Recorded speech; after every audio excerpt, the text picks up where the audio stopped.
Commander Holly plays with friends. Hey, Tweethearts, how's it going? Welcome back to Aviary Attorney.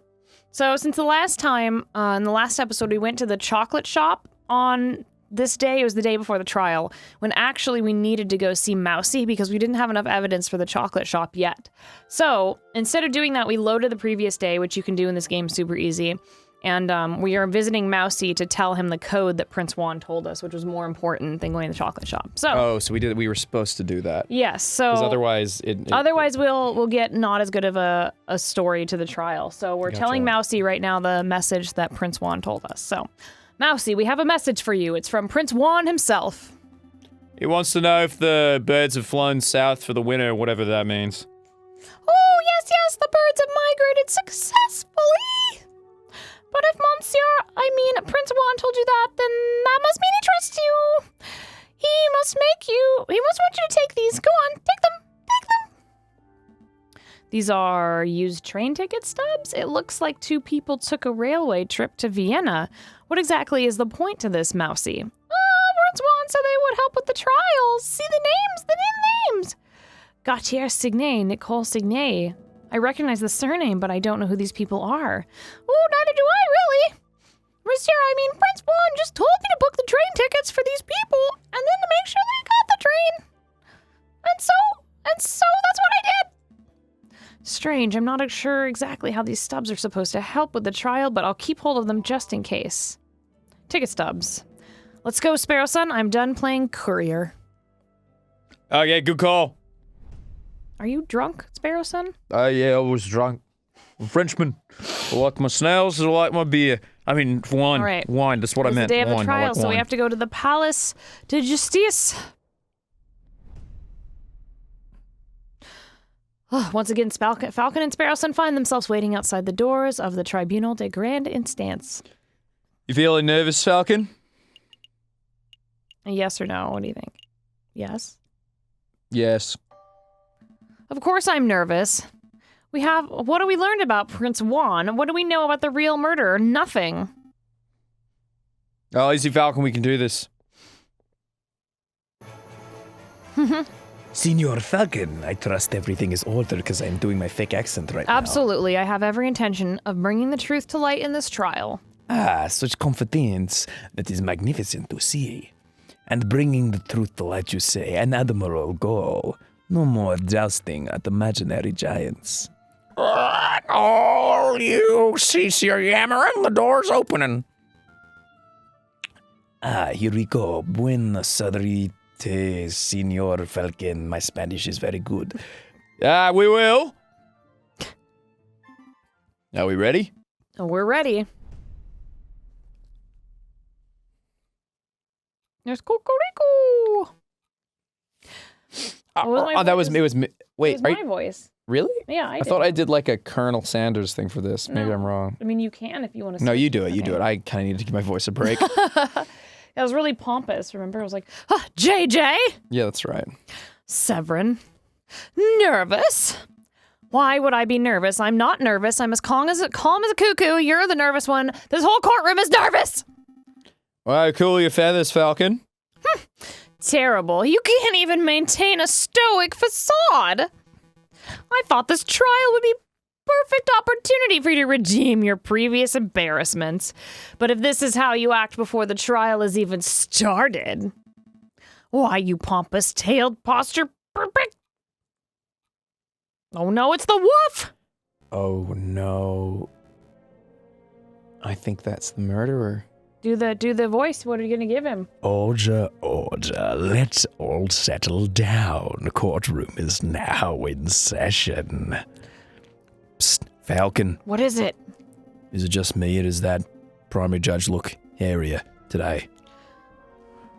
That's a different judge to the one who resided over Dame Cataline's trial, you doofus. Still a little strange, isn't it? A little. It is a little, I suppose. Oh, wait, is this the judge, or is this someone talking to I him? don't know. I was under the... This is another... I was under the impression that Judge Maxine would be residing over the case. Where is he? Judge Maxine is gone on temporary sick leave due to a terrible accident with a flight of stairs. You're obviously a crazy murderer. But rest assured, as prosecutor, defense, and members of the jury, that I am more qualified to fill his shoes. Now, without further ado, let's get this show underway. This is the trial of Prince Juan Corredo, who stands accused of murdering Major Howell and conspiring to murder the king himself. Roll call. The defense is present and ready, Your Honor. The prosecution is ready, Your Honor. Good, very good. I expect this will be a nice, speedy trial. I don't want to see this dragged out by technicalities and bureaucracy. Well said, Your Honor. I expect that once the court sees the overwhelming evidence, this trial will be over in 5 minutes. 5 minutes? He's just messing with your head. Falcon, keep it together, mate. Oh, so we on the same page? Excellent, prosecutor. Please call first witness to the stand. Very well. I call the police officer who investigated the crime scene. I call upon Inspector Justine Voltaire-Baverdi. Step up to the stand, Inspector, and recite the oath. Was this you or me? I think it was me. I swear to speak without hatred and without fear, to tell the whole truth and nothing but the truth. Please recite your name and occupation for the court record. My name is Inspector Justice Voltaire. I am the servant of the law, scourge of the gutter rats. That will do, Inspector. We've all heard your monologues before. Right, Cocorico. Really, he's going for the speed record, isn't he? Now, can you tell us what you witnessed on the morning of the 7th of January? Of course. At 10 o'clock in the morning, I was called to the Louvre's Grand Gallery by one of the King's Royal Guards. Ah, did he just say a clock? A clock. There I saw Prince Juan, King Louis Philippe, and the corpse of Major Howe with a rose in hand, and around 24 citizens. The citizens and the king himself all attested to seeing Major Howe taking the rose from Prince Juan's hand and then promptly dropping dead. He's a chicken. Oh. I think. Well, he's a chicken now. And what did the morgue uncover upon examination of the corpse? The coroner determined without certainty that Major Howe died of poisoning. Aside from a prick upon the finger, there was no sign of external harm to Major Howell's body. Maybe he's a chicken. Or a penguin? I don't know. He's a chicken. Therefore, the poisoned rose must have been their death. Putting the pieces together, that does seem very implicative of the prince. I have no further questions. Damn, I was hoping that the coroner's report would determine that the guy died from a freak heart attack or something. That would make for a particularly speedy trial, wouldn't it? But no, we aren't so lucky. Something else must be amiss in the old bird's testimony. Right, I'll tear it apart. Your Honor, I wish to cross-examine the witness. Falcon, wasn't it? Don't waste the court's time. A high-ranking police officer would never lie on the witness stand. I wouldn't accuse the inspector of lying. I just want to make sure that every base is properly covered. This sounds like a pointless nitpicking to me, because I'm the murderer, but I'll allow it for now.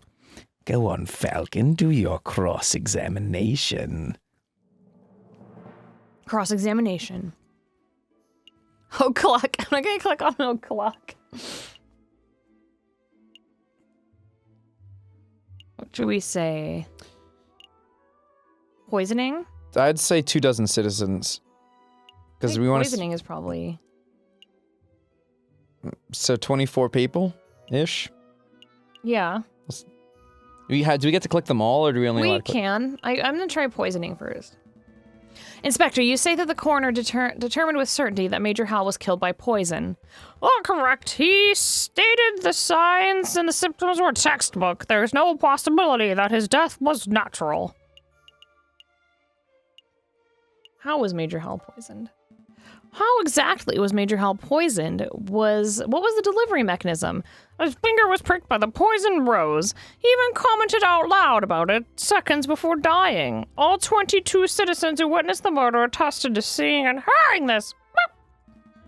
Is there any possibility that he was poisoned by something else? Oh, what an absurd thing to ask, JJ! You just heard that 22 people saw the victim prick his finger and die. What are you suggesting? That the burnt finger had no relation to the poisoning? That's exactly what I'm saying.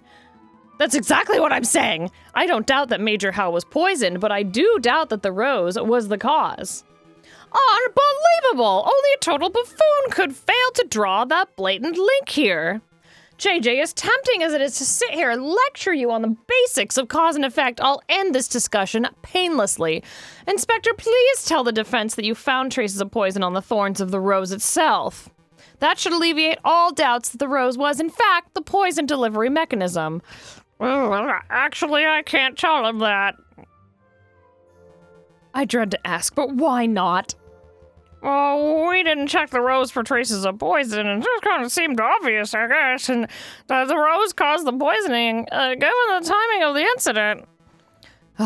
Well then, now would be a good time to make a test. Here's a marvelous thought. We prick the finger of the defendant with the rose. If there is no poison on the rose, then Prince 1 lives and he is free to go. If the rose is poisoned, then the prince dies, but that's okay because the punishment would be just and fitting of the crime. A marvelous suggestion. What is this, a witch trial? This isn't America, Severin. That's not how we do things here. Oh, calm your feathers, JJ. It was clearly a joke. There are far more humane ways of testing for poison. I'm sure the inspector will perform his duty with due diligence. Actually, we won't be able to test the rose for poison at all. Why is that? Given the dangerous nature of the flower, it was destroyed by the police force. We just burned it. We burned it to ashes. Oh, it was such unprofessionalism. If we have no way to know whether the rose was poisoned, then this whole trial ought to be called into question. Oh, nice try, JJ. With the thought of the process of reasoning by elimination, we can still deduct with absolute certainty that the rose was poisoned. In other words, there was nothing else at the crime scene that could have caused the poisoning. Wrong. There was something else at the crime scene that could have caused the poisoning, something the investigative police blindly overlooked. Chocolate wrapper. Look at this. What am I supposed to be looking at? It is the paper wrapper to a piece of chocolate. It was found in the Louvre de Salle de Cheep, to be precise, and we can date its consumption to the day of the incident. You're not suggesting that Major Howell ate a piece of poisoned chocolate moments before he died? I most certainly am. Ooh, intriguing. Ooh, pretty convincing. I'm a bird. Did you see this wrapper, the crime of the scene for yourself? The scene of the crime for yourself, Inspector? The police force doesn't have time nor the resources to troll every piece of trash at the crime scene, I'm afraid. Bird. In other words, you overlooked it? Tisk, astounding unprofessionalism. The prosecution is right to be disgusted. What a disgraceful display, Inspector. Oh, I guess I offer my apologies, Your Honor. I'm a bird. I also think I only have one arm. That's kind of sad in an eye patch. I don't want your apologies. I want you to do your damn job properly. Get off the witness podium before I kick you off myself. As you wish, I'll take my leave. Until next time, monsieurs. So let me get this straight. This chocolate wrapper was found at the crime scene. Correct. And you happen to believe that it was consumed on the day of the incident. I do. I have an expert food tasting witness who is willing to testify if need be. Oh my god.